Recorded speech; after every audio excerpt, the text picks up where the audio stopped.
All right, what's up, everyone? So, today we are here to talk about three different men in pop culture that have, as of recent months, been outed and pretty much they held very high pedestals in different scenes. And they were shot down pretty quickly from those pedestals. And those three men are Ravi Zacharias, the famous apologist, Derrick Jaxn, who's a famous relationship guru, and Kirk Franklin, a famous gospel writer. I believe that's what he might be. So yeah, let's get started on that. So the first thing I want to drop on that is that I made a video last year called "The Problem with Pedestals," and I feel like it was a part two to another video that I put out a few years ago called "Our Heroes Are Human."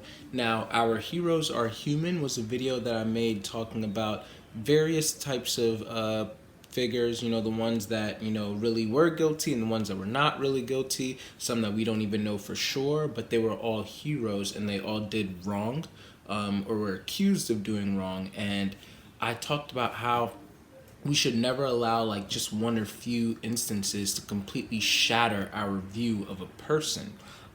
That is because everybody is a human being. They're still prone to doing wrong of some sort. Now, of course, there are some caveats which we're going to be getting into, but people like, in my opinion, for example, Martin Luther King Jr., who has helped us so much in our progressive society to be able to move away from racism. Still, there's of course like a lot of racism and even a little bit of like segregation around, but he helped us really get past that, and he gave his life for it, and I see sometimes people not even wanting to celebrate him just merely because it's a horrible thing. I believe it. I don't condone this, which again we will talk about later on, but apparently it's a known fact that Martin Luther King Jr. was cheating on his wife, and of course, like I said, I do not condone cheating. I don't support it. But I also don't believe that that's a reason why we should completely X out and cancel Martin Luther King Jr. Day for all of what he's done. I think that it's very smart of us as people to be able to understand people's thoughts and what they kind of like stood for while separating the person and their personal life in a way. In fact, Antonia Dodge said this once. Let me find the tweet real quick. She said, "Seasoned critical thinkers know better than to conflate the quality of someone's beliefs with the quality of their character. If they were the same, all of us would be in trouble." And that pretty much sums up my "Our Heroes Are Human" video. Whatever someone might believe versus whatever their character might be, the flaws they might have, we should be able to separate that. Now, of course, like I said, there are still some instances where we should probably change this. But all of that being said, that moved into the problem with pedestals video, which pretty much in that video, I was talking about how I think that it's a problem when we prop someone so highly on a pedestal and we see them in such an amazing light that it's almost like the higher that we prop them up, the harder their fall is going to be. And if they do inevitably slip up from being human, then it just shatters the whole face. It just shatters the whole image. And then before you know it, people are trying to cancel them. People are like never going to trust another thing they say. People are not even going to trust the past things that they've said that actually probably were very beneficial. And it's just a lot of pressure. And from witnessing and seeing this happen so many times, it even makes me look at myself and I'm like, yo, I don't want to be part of this. I don't want to be placed on a pedestal. It's not to say that I am planning to do something wrong, but more that I'm prone to doing something wrong. And I do profess, to be like a Jesus follower, and I share my beliefs and stuff all the time. But at the same time, I know, especially from experience, that even the best of us can fall victim to the things that we might not believe in, like that we might speak against. But there are some caveats and there are some exceptions. And so with that being said, First of all, if you haven't seen those videos, Our Heroes Are Human and the Problem with Pedestals, I definitely recommend that you go check them out. But in this video, let's hop right into the first one of our pop culture people that we're going to be talking about, and that is Ravi Zacharias. So once again, Ravi Zacharias is a famous apologist, and an apologist is pretty much someone who goes around the world or writes books or whatever it might be talking about the gospel, which is, the life of Jesus Christ, the validity of Christianity, and arguing it in a circular reasoning way. So they look for historical and objective empirical facts and just creating like airtight reasoning to be able to show how, hey, this is why I believe in Christianity. This is how it makes sense. And you're free to ask me any questions about evolution or about other faiths or about whatever, because I've studied this much about all of them and I've decided this is why Christianity is true. Now, the reason why I loved Ravi Zacharias while he was alive, he died last year, is because for as long as I could remember, he was always a very honest man, at least when it came to these types of debates. You could tell from watching his videos, which, by the way, after he died, if you haven't seen it yet, another video that I want to shamelessly plug here, I made a tribute to Ravi Zacharias where I placed 3 or 4 of some of my favorite clips of his where he goes to colleges and people ask him questions like, okay, if God is really real, then how come boom, boom, boom, boom, boom? And they ask some pretty hard questions. And instead of just having your stereotypical answers like, oh, you just have to have faith and believe it. And look at how I've been changed. And I used to be a murderer. And now because of Jesus, I'm not a murderer anymore. Like, no, Ravi was not hitting us with any of those types of things. He showed himself to be a very articulate, a very scholarly man, and he was well studied. In fact, he used to be a Hindu or some other faith, and then he got saved. And pretty much he had told God that, hey, if you save me out of this situation, then I will dedicate my life to understanding you, to knowing you, all of that. And he really did hit me or strike me as someone who, if he were to actually be in a debate or a discussion and be given valid reasoning as to why he should not believe what he believed, I believe that he would have accepted it. The only thing is, according to my knowledge, he has not been in such a situation. In fact, I've seen him countless times on various different channels and all of that. If anything, win the debates. And Muslims, Hindus, Mormons, Jehovah's Witnesses, whoever it might be, they're all like, dang, those are like, they go back and after some really good points, they're just like, yeah, it seems like Christianity really is the truth in the right way. And I believe that was something that I really loved Ravi Zacharias for, because he was about truth, as opposed to just sticking to whatever he already believed and having some type of confirmation bias. And so I literally used to tell Jamila, my wife, I'd be like, man, the day that Ravi Zacharias says he's no longer a Christian is the day that I'm going to start probably doubting my faith. And that's not to say that I put all of my faith in Christianity in this one man, but it's because he was such a huge component as to why I still believe in Christianity. Because it's like, wow, I might not know the answer to this question that somebody else is asking me, and I feel free to tell them like, yo, I don't know the answer to this, but then let me go look it up. And Ravi presents a really great response, and it's like, oh, that makes sense. So if he somehow stopped being a Christian, that means that he found something out that I don't really know. That's like, dang, this stuff is not valid. Like I said, though, as far as to my knowledge, he died last year, and he was still a Christian. But this is where things get a little bit tricky. So Ravi Zacharias, at first, a few years ago while he was still alive, it came out that he was engaged in sexual misconduct. And if you want, you can find a lot of these stories and everything here out on YouTube. I'm going to try and provide some links to all of the following stories in the description below, or maybe even in the comment section for those of you who want to look at the exact videos and stuff that I looked at. I thought that they were very helpful to give a full picture and not really be super biased or anything like that. But yeah, it came out that he was engaged in sexual misconduct. Now, of course, once again, I have to say this because, people like to try to throw stones. When I heard this, I was like, oh, dang, not Ravi. Well, maybe it was just, like he got caught up in some stuff, like he was texting someone and sexting them, received a nude or two, maybe even sent a nude or two. I don't know. And then he was like, what am I doing? Let me stop. Again, our heroes are human. All of us slip up. Well, that's not exactly what happened.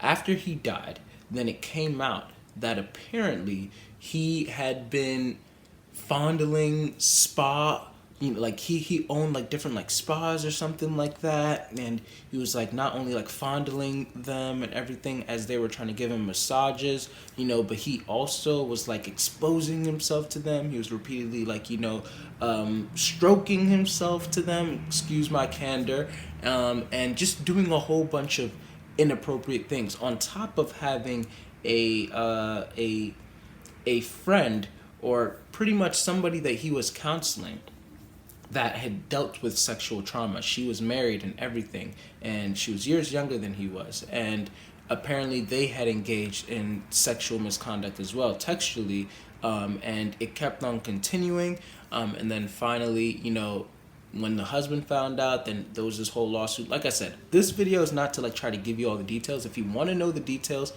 you can go check out the description below and see all of the links and stuff to the details, because if I was to give the details of all three of these situations we're going to be talking about with these men, it's just a lot. But I'm going to give you a quick rundown, and that's exactly what it was. Like, Ravi Zacharias was continuously engaging in sexual misconduct, and this is why it's a little bit confusing for me. With the way that Ravi spoke, to me, it was very clear that he believed in God and in Christianity. So that left me with one of two things. Either number one, he really struggled with, his faith. Like, apparently he was telling a lot of these victims of his, which, by the way, I feel so sorry for them, because this is just horrible. It's manipulation, spiritual manipulation at its finest. It was crazy.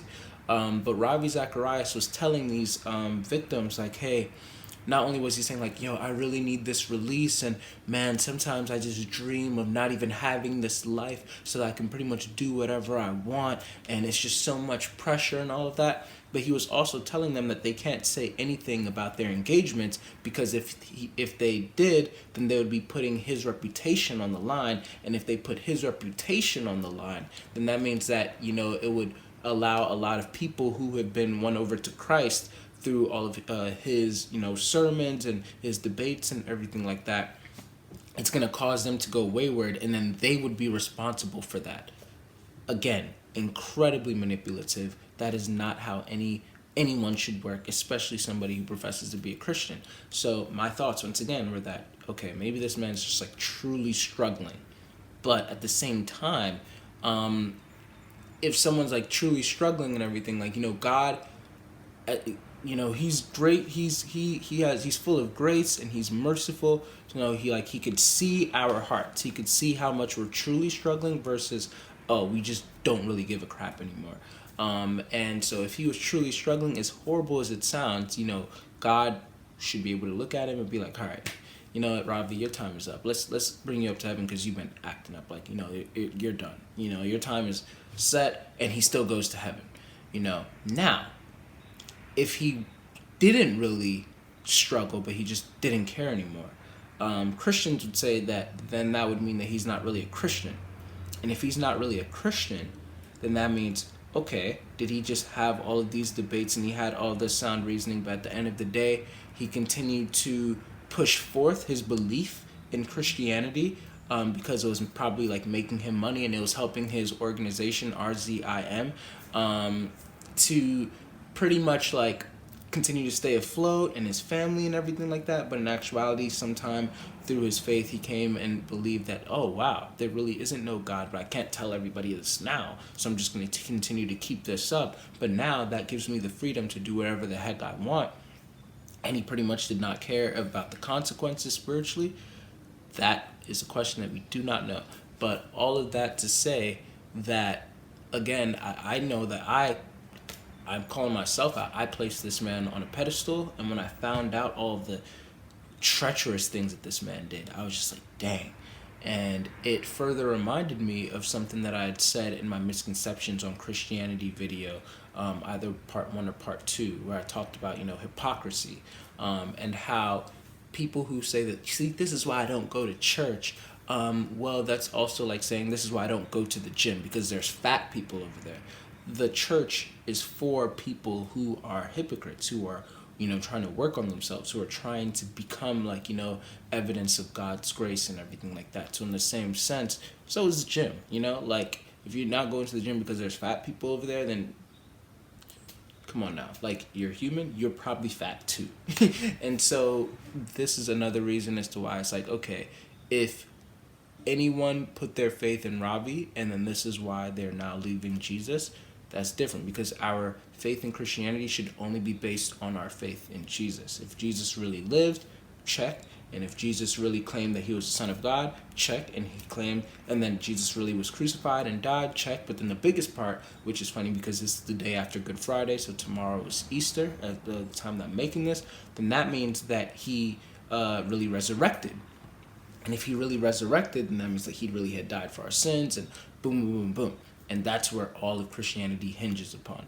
And that's what Ravi really stood for. So as far as from what I can tell, Christianity still seems to be valid. However, was Ravi's life valid? That I do not know. But it's just really crazy how he... Clearly, this is some stuff that I'm still making sense of. But y'all check out, some of those links. Let me know what y'all think about this whole situation. And I just wanted to bring that up, and I wanted to say that this is yet another reason why we should not put people on a pedestal, because they are human and they can and most likely will fail us. Now, the second person that we're going to be talking about today is Derrick Jaxn. Now, Derrick Jaxn is a supposedly relationship guru. Now, to be honest, I do not recall watching any of his videos until recently, when it was outed that he had been cheating on his wife, that nobody even knew, apparently, this man was married. And like I said, all of these links for the, details and everything are going to be in the description below. But the thing that I will say that I really don't like about Derrick Jaxn was that he was a relationship guru who posted mad videos of him he was preaching. He wasn't a Christian for most of his time. In fact, it wasn't until last year that apparently he became a Christian. And according to sources, his wife is a very strong Christian. And yeah, he just got saved last year, but he had several mistresses, and he was just sleeping with several different women while he was creating these videos in his car, posting on YouTube, posting on Instagram, posting on wherever, bashing men who were cheating, and he was always saying things like, I don't understand how a man can cheat. If you're a man, like, if this man is cheating or whatever, and like you cannot agree to this, or boom, boom, boom, like, he was pretty much preaching to the ladies, like, if your man cheats, like, that's the end of the relationship, point blank, period. He doesn't have any mercy for them, all of that. And he actually, either he coined the phrase or he just made it popular. Black men don't cheat, which honestly, to me, whenever I saw or heard that phrase, I'm like, this is not a race thing. But okay, I couldn't tell if it was a joke or what. But the irony of it all is that, once again, Derrick Jaxn, who preached so vehemently against cheating, was a notorious cheater. So the problem that I have with this is that, once again, cheating is not something that I condone. But I understand it. I don't condone it, but I understand it.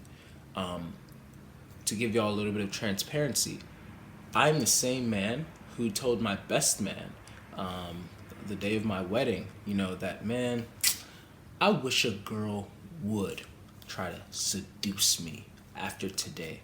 I'm gonna look him straight in the eye and be like, don't you know I got a fine wife at home who could do whatever you're trying to request of me or trying to request to do to me, plus more? get out of my face. Like I was confident, you know, like I wanted to be that husband that could look my children in the eye and be like, I never cheated on your mother. You know what I mean?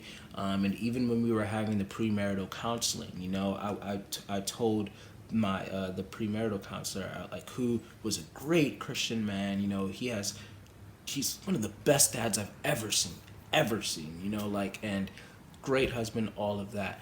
I told him, I was like, oh yeah, no, I wouldn't cheat on Jamila after we got married and everything. And he was like, hey man, don't say that. And I was a little bit offended, like, what do you mean? You know, but pretty much he made it very clear that anybody can fall into anything. You never know until you are in those situations. And a lot of y'all might have that, like, find that like hard to believe or whatever. But when you think about it, it's like, it's not until you are absolutely starving, and none of us have ever really like gotten there, you know, but starving, that all of a sudden you start to consider like just the craziest things. You're not even like thinking straight, you know what I mean? And so we can't really like judge until we're like in that position ourselves a lot of times. And so all of that being said, that I try to like hold more space for myself, not to say that, oh, you know, I just might cheat someday kind of thing. But it's more like, okay, since we are all prone to something, you know, then let me try to like not hold myself in a way that'll make it seem as if I am infallible, that I am incapable of doing wrong. And again, that goes back to the problem with pedestals videos. Like I don't want people to think of me as someone who is just completely incapable of messing up, because that is so far from the truth. And I know myself as well. I will continue to try my best not to mess up, but I will also, you know, have grace, especially for those who do mess up. And so my whole thing is that if you are, you know, if you know what you might struggle with, or even if you don't struggle with it yet, I feel like we should always, like, if we're speaking out against something, we should always do it from a place of love and compassion, trying to understand where people are coming from. You know, on my channel, I speak out against like racism, you know, and stuff like that. I speak out against, you know, just all kinds of things. But I try not to, you know, vilify and demonize those people. I try to speak to them and be like, hey, I'd like to believe that you don't just wake up in the morning and be like, how can I be a horrible person? How can I be a racist person? How can I be a cheater? How can I be this? So I'm going to say that I don't agree with this. I don't condone this. But I also want to help you. You know, I want to shoot, you know, if you're dealing with pornography, like, I don't want to be like, yo, you're sick if you watch porn, and but you're a sinner and this, that. Like, that's not my style. Especially because then, you know, you have one, what they say, like, one finger pointed at someone else, and you have like four pointing back at you. And so it's like you always want to make sure that you're looking into the mirror before you go looking out the window. And even as you're looking out the window, you want to hold space for those people. So again, like I'm saying, what I believe is that if you're going to come out and speak out against things, then do it with love and compassion. Now, Derrick Jaxn did it with passion, but not compassion, in my opinion. And that was like already strike number one in my book that turned me off, because it seemed like if you watch this man's videos, he seemed like he literally said like he has no sympathy, he has no empathy for people who cheated, you know, this is his stat, and like he doesn't believe that we should have sympathy or empathy for those types of people either, because they knew what they were doing, and boom boom. Now I know that a lot of people have that type of mindset, and if you do, that's you, that's cool. But for me, it's not that black and white. I understand cheating is a decision. I agree with that. But I have heard so many situations. I've seen and experienced so many different things that makes me see the nuance of all of it. And it's just like, wow. Like, life is not easy. You know, the only thing you can do is continue to try your best. And so, again, that's why I try to, like, hold compassion for people, as I try to, like, help all of us, including myself, to become better. Derrick Jaxn did not seem like that type of person. He seemed like someone who was only interested in bashing people. He seemed like he was only interested in like making certain types of people seem like horrible enemies and that they should be destroyed. And he just, again, he vehemently spoke out against these things in a very preachy, judgmental way for years. And then finally, as of the past year or so, it became out that he wasn't just cheating with one person, but several different people while he was married. And he apparently even got one of them to get an abortion. Crazy stuff. And altogether, he just seems like a very treacherous man, like very manipulative. And the biggest thing that upset me, again, was not even the cheating that I believe that was wrong, but the fact that this man spoke out so heavily and so judgmentally about the very thing that he fell victim to. Now, for me, I believe that, okay, on one hand, maybe as he continued to speak out against this more and more and more, then kind of like what I said, with the premarital counsel, like, I wish it, girl, blah, blah, blah. And then all of a sudden now you're presented with all of these situations, as the spiritual forces tend to have it. Like now demons are like presenting you with this situation here and over and over and over again until finally you slip up and fall, and now you're like, crap, now I'm actually caught up in the stuff that I speak out against. In my opinion, when that happens, if you're that much of a big public figure, the least you can do is soften your approach. Like, all right, I've come to understand why some people probably do this. Recent events have taken place that have placed me in a very compromising situation. And I'm coming out here, and the biggest thing is transparency from what I've seen. Coming out here to admit that I'm starting to see why some people probably cheat, and these are some reasons. That's not to say that it's a good thing, but it's to say that now I'm starting to see for myself firsthand how this started to happen. I have a little bit more sympathy, but now that I'm seeing it, let me give y'all some tips on how I was able to combat this, or even after I fell a few times, how I was able to lift myself up and continue to work through this. Again, we're trying to help these people. We're trying to help them. And your transparency is what's going to help them, especially if you're this radical person who's like, I don't understand how you could ever cheat on someone. So now all of a sudden being like, dang, you know what? Guys, I'm about to switch up my tone. I do understand. And now, because I understand, because God has helped me to understand where these people are coming from, I want to try to help these people. And you, if you're dealing with one of these people, on how you might be able to fix up the situation. It can still be recovered. No, this man did not come out transparently. In fact, when it all came out, then he finally admit to it. But you can find the video online. He has his wife sitting next to him, and it seems like he has like a death grip on her hand, and he's like, he's speaking from third person. Well, okay, there's one video first where he's talking about like how because he got saved, then that's when all of hell broke loose in his life and he became this horrible thing. He just didn't care. So he started blaming Jesus. He said that he was mad at God and everything. And that was already strike number one. But then he put out a second video. Again, you can find all of this online. A second video where he was talking like he was sitting next to his wife on the couch. His wife looked like she had just woken up. Like, it was just bad. People even on social media were making fun of her, which it didn't sit right with me. But yeah, like it seemed like he was holding her hostage and everything. And he was like, hey, y'all, I just want to come out here and admit that, yeah, I cheated. I did this. I did that. I did that. And he pretty much was like trying to sell his book on how they got through it or whatever. And you'd think that, okay, so he kind of owned up to it. Not really. Because a third video came out of him saying, hey, somebody commented on that video saying that I should do a review or comment on that video. So then what he ended up doing was he took his own video of his apology, and then he spoke from third person, almost to disassociate himself from the cheating, even going as far as to say, Derrick Jaxn cheated and boom, boom, boom, as opposed to saying, I cheated on my wife, I did this, I did that. And that is, according to sources, that is a sign of narcissistic personality. That disassociation for people who are, therapists and everything, like you are disassociating from that event. Now, of course, that could be, it was in the past, I worked through it, whatever.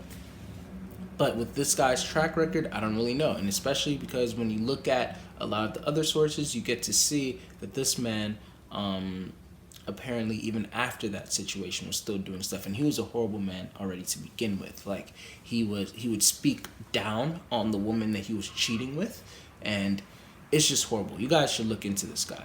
But the reason why I'm bringing him up is because, again, we placed him on such a high pedestal. Many people did place him on such a high pedestal. He presented himself as the perfect man, and he looks, perfect. He's tall, he's dark skinned, he's very muscular, he has the beard, the smile, whatever else that these women would probably want. Plus, he has a mentality. He's articulate, all of that. He speaks with passion and conviction, even though he lacked conviction from as far as we could see.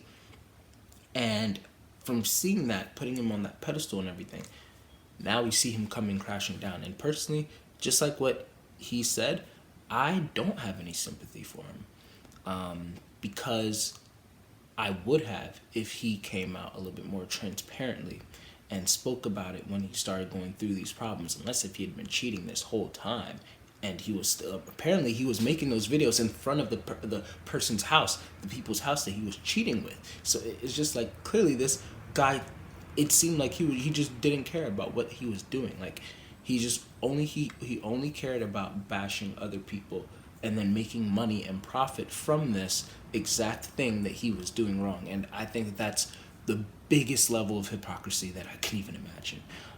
So yeah, my whole thing is, if he was a decent guy, he would have led with transparency. And I think that is the cure to a lot of things in our culture, to be transparent. Because, again, I always say that the same naked body that might turn someone else on is the same naked body that might turn someone else off. And that's just how our life is. But, you have to learn, if you're a public figure, if you put yourself up there on that pedestal like he did, then it's now your business as well. Like it'd be different if this wasn't your business, which we're going to talk about that a little bit with Kirk Franklin soon. But it is now your business if you put yourself out there as a judge for how relationships should go and everything. It is now your business to talk about, hey, I did cheat on my wife and I'm sorry, and boom, boom, boom. Oh yeah, by the way, guys, I have a wife, and just all of that. You don't even have to give details, but make it helpful. Don't just continue to judge about it. But this man dodged transparency as much as he could, and now he came crashing down. And it's yet another person that we should not put our faith into, because you never know who people could be behind closed doors, especially if they seem like the perfect individual. And last but not least, Kirk Franklin will be the last person that we were talking about. Now, Kirk Franklin, the reason why at the beginning I said that he's a gospel writer rather than a singer is because if y'all ever heard a Kirk Franklin song, he's pretty much like the king of gospel at this point, and he's been going for a long time. He remixes older secular songs and stuff like that, but he makes them really good. I went to a Kirk Franklin concert, and it's to date the best concert that I've ever been to, and it's just amazing. Like he was a great, energetic, hype man, and I read his book, The Blueprint, when I was younger, because for those of you who know of my story, my father's still in my life, but my father, he was deported to Ghana back in January 2010, and so that was even before I became a full-on Christian. And I was looking for ways on how to become a great man and a great husband, because to pick up from where my father I wasn't able to see and everything. And that book was so beautiful because Kirk Franklin, if y'all learned about his past, he had dealt with so much. He was an orphan, and he was he had such a hard life. And if y'all haven't read The Blueprint, I recommend y'all checking it out. But Kirk Franklin, for sure, he is somebody who came from nothing, and he worked his way up. And I've always had, out of all of the men that we've mentioned today, I've always had the highest respect for Kirk Franklin. And that is because he leads, in my opinion, with transparency. Kirk Franklin was one of the, if not the first, Christian influencer or whatever to actually hop on Oprah and tell everyone about his addiction to pornography. Nobody told him to do this. In fact, apparently, he said that in his book that after he did this, a lot of other Christians were like, "Why the heck did you do that? What is wrong with you? Aren't we supposed to like look perfect to people?" And that was not what he was interested in. He was not interested in seeming perfect to people. In fact, a lot of times when he would tweet, when he would make his songs, in some of his songs, he would always like kind of like say this, like he was like the hype man of his songs and everything. He's like, one of his songs, I remember him saying, "Hey, man, I got a lot of sins." Like he was always coming forth and saying like, "Y'all, I am not perfect. I am just a Christian." It's like, as in, it's like somebody who believes in Jesus, and I'm just doing the best that I can, as we all are, and that's why I cannot actually judge people. Unlike Derrick Jaxn, who comes out there and he like preaches against people and shuns them and condemns them.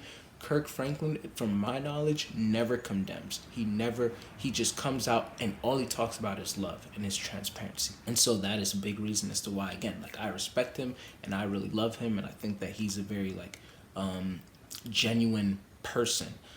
So the reason why he is in this video is because recently he has a son who is about to be 33 years old at the time of us making this video, that he had been having trouble with. And so the son had outed him and posted a video of Kirk Franklin cussing the son out.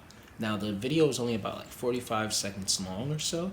And the son recorded that part of the conversation. Probably recorded more, but didn't want to post the rest of it because it would probably be self-incriminating for him too. Which even in that clip, he was repeating the cussing that he was saying back to Kirk, his father, before Kirk hung up on him. Again, that link is in the description below if you want to go and check it out. But Kirk cussed this man out. And I do not condone, because I have to keep on repeating these things, I do not condone cussing out your child. I do not even condone cussing, especially if you're a Christian or a Christian figure.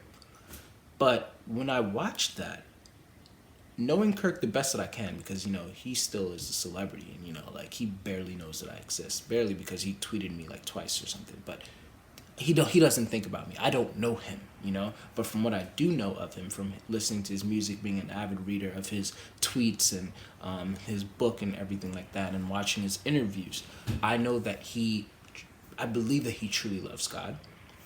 I believe that he truly does his best to try to walk in the way that he believes that God has called him to walk.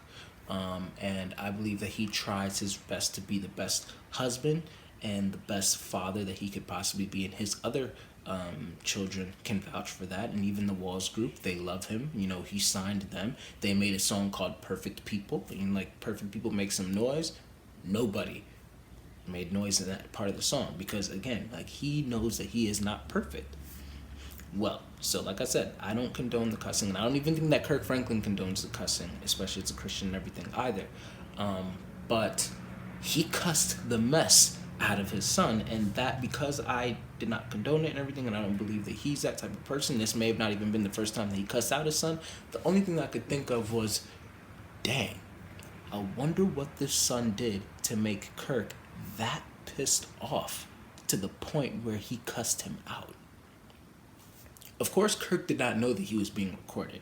Of course, he did not know that the content was going to be posted and everything. But when it was posted, people were crucifying Kirk Franklin. They're like, what the? People, there were Christians who were upset just for the mere fact that he was cussing, period.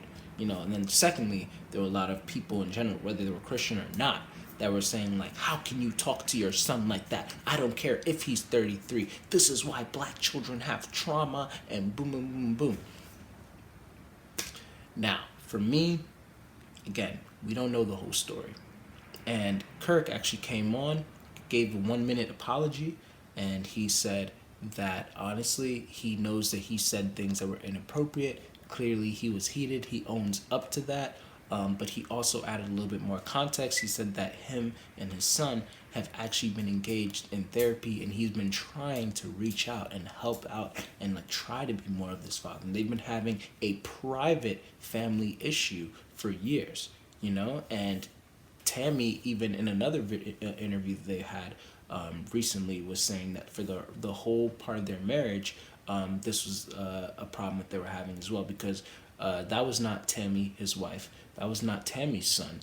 That was Kirk's son with a different woman who also has an interview out there that I'll put in the link description below, who vouched for Kirk and said, like, I think that I'd rather our son be disciplined by his father than by going out and doing whatever he's doing and the police getting him and all of that. And so when you watch a whole bunch of these interviews, you can see how, again, it's messed up that Kirk Franklin cussed.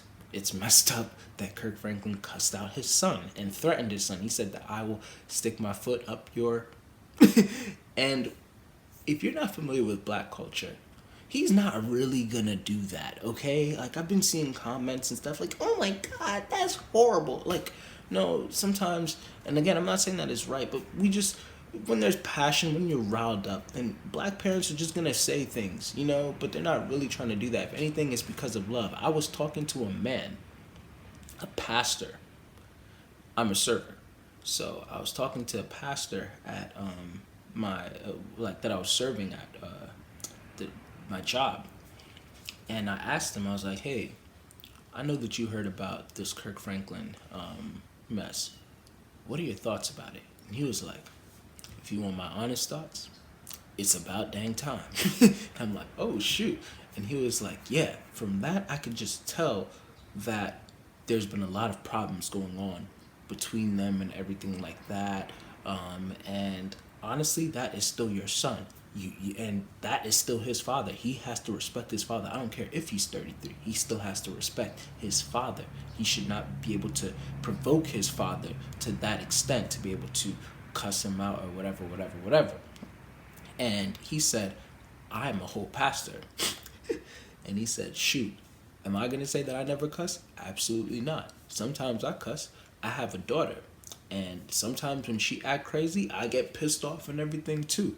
But I tell you what, that's passion that if somebody were to do something to her, to try her, that passion that you see right there is going to become threefold, because I love my daughter. And I was just like, whoa. And he said on top of that, you know, that if anything, he would think that Kirk was probably speaking to the demon that was not saying or implying that Kirk Franklin's son is possessed. But there's a lot of times like demons like operate. If they're not even possessing the person, they're creating instances according to Christian belief, because without Satan and demons, then there wouldn't be no bad in the world. So they orchestrate things. And if anything, Kirk was trying to like get us to like do that. You know, in fact, there's a quote that's just coming to mind that Kirk Franklin himself posted. Kirk Franklin once said, never forget the true battle is spiritual. The enemy wants us to keep fighting people, so we never swing at the source of our real problem, him. And so I believe, shoot, now that I think about it, probably Kirk Franklin was referring to his son. He knows that his son is not really the problem. He knows that there's some type of spiritual warfare that's going on.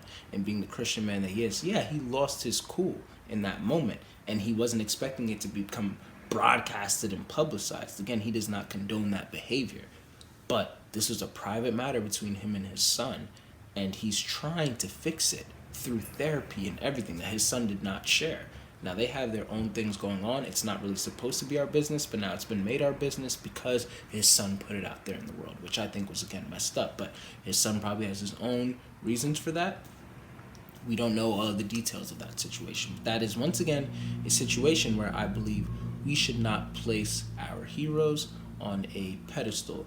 But also to try to understand these are clearly three different types of men, and there's nuance to everything. And I just literally wanted to riff. I don't have any notes over here or anything. So I apologize for my lack of cohesiveness. But these were some things that I had been thinking about for a while, and I just really wanted to come out here and share and even put out myself that, look, y'all, I don't know what would happen in the future. All I know is what I can try to prevent. I don't know what's going to happen in the future, but I'm putting out this video as a stamp that if you're rocking with me, continue to look out for me. If you see me swinging in some type of direction, pray for me and reach out in love and be like, yo, I care about you, bro. And boom, boom, boom, boom. And just try to be there for me.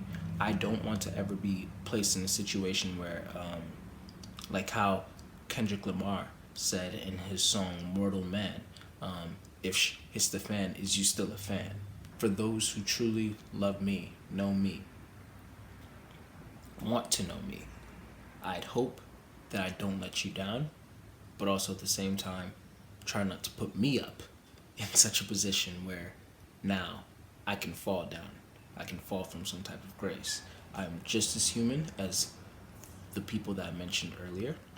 And again, this is not to excuse whatever future thing may or may not happen that I'm still working to get, like, to not engage in. But I see how the world crucifies people so quickly, and it's sad how we do that, how we cancel people so quickly. R. Kelly deserved to be canceled, in my opinion. Derrick Jaxn deserved to be canceled, in my opinion. Ravi Zacharias, what he did was horrible. Horrible. But did he go to hell? Personally, I can't say. I can't say. I could still argue why he would have potentially went to heaven. Even though I agree that what he did to the victims, who I feel so sorry for, was horrible. Was he a horrible person? Well, was he struggling and doing horrible things? Or was he just a horrible person and doing horrible things? Even that could probably piss some people off. But like, all of this is to say there's like some nuance here. But yeah, Kirk Franklin, somebody who in my opinion is not a horrible person. And we just have to be open to these different kinds of people. Yeah. So I just spewed a lot of thoughts to y'all today. But let me know what y'all think about anything that I said. Check out the links in the description. Educate yourselves on this pop culture.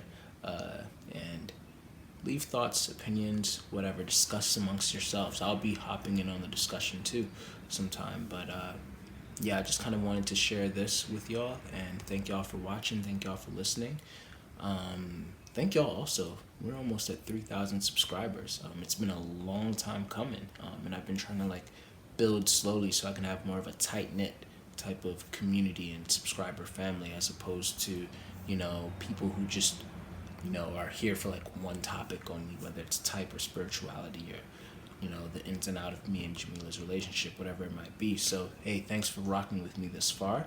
Thanks for watching this video. I appreciate it. And done.